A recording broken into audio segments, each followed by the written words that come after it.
রাধে রাধে সবাইকে শুভ সন্ধ্যা। এটা আমি আমার মেয়ের বিয়ের আগে যে কালী পুজোটা করেছিলাম সেই ভিডিওটা দেখাচ্ছি। তো লাউ দিয়ে মুগ ডাল করেছি, অনেক কিছুই রান্না হয়েছিল, পুজোর আগের দিন নিরামিষ।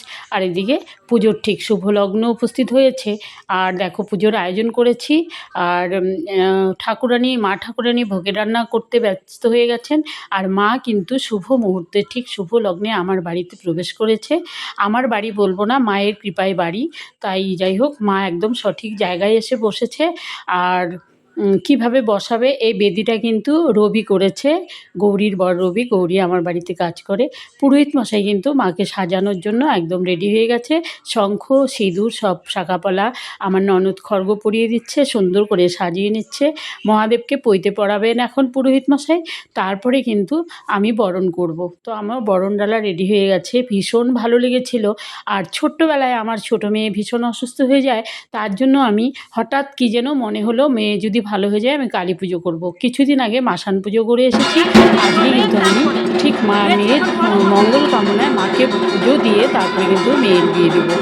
তোমরা সবাই আমার মেয়েকে বরণ করা দেখতে থাকো আর আমার মেয়েকে আশীর্বাদ করো, ওরা যেন দাম্পত্য জীবন ওদের খুব ভালো হয় আর প্রত্যেকে যেন মঙ্গলময় হয়ে ওঠে প্রত্যেকের জীবন।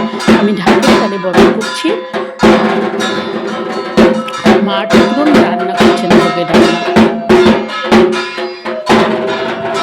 আমার ননদ আমার সাথে আছে। আমার বাড়িতে অনেক আত্মীয় স্বজন এসেছে, আমার ভাইয়ের বোন সবাই এসেছে, আমাকে সবাই সহযোগিতা করছে।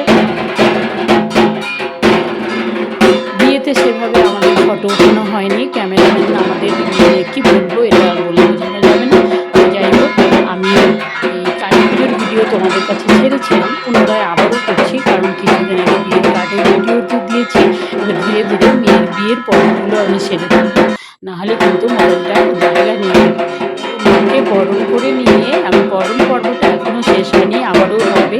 তো আজকে আমি কিছু অংশ দেখাচ্ছি, আবার দেখাবো ধীরে ধীরে।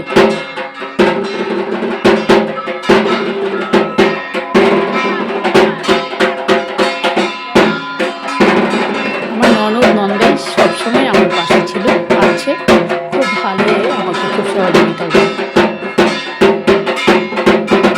বুকটা না নজর দিয়ে উঠেছে, পুজোটা মানে মেয়েকে বিয়ে দিয়ে দিতে হবে। খুব কষ্ট লাগছিল সেই মুহূর্তটা, কী বলবো, তবুও ঠিক